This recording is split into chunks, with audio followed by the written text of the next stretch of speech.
Let's divide 300 by 2. Hey Math Explorers, if you're having fun learning with me, don't forget to hit that subscribe button and ring the bell. Let's keep the math adventures going. All right, let's start our big division adventure.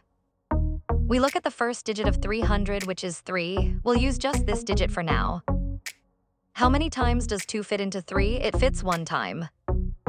Let's check. 1 times 2 is 2, that's right. Now we subtract. 3 minus 2 leaves us with 1. We're doing great.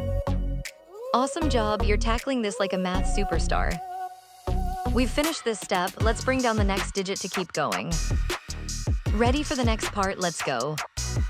We bring down the next digit 0 and join it with our remainder 1. Now we have 10. How many times does 2 fit into 10? It fits 5 times. Let's multiply to see. 5 times 2 equals 10. Perfect. Subtracting 10 from 10 gives us 0. We're almost there. You're doing fantastic. Keep that focus. You've got this. We've used all the digits. This is our final step. What a journey.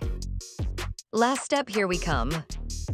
We bring down the last digit 0. Our new number is 0. How many times does 2 fit into 0? It fits 0 times. And 0 times 2 is indeed 0. Easy peasy. Subtracting 0 from 0 leaves us with 0. We did it. Woohoo, you crushed that last step. High fives. And that's all the digits. Our division is complete. You're a math champion. So 300 divided by 2 equals 150. We just learned how to divide 300 by 2, step by step.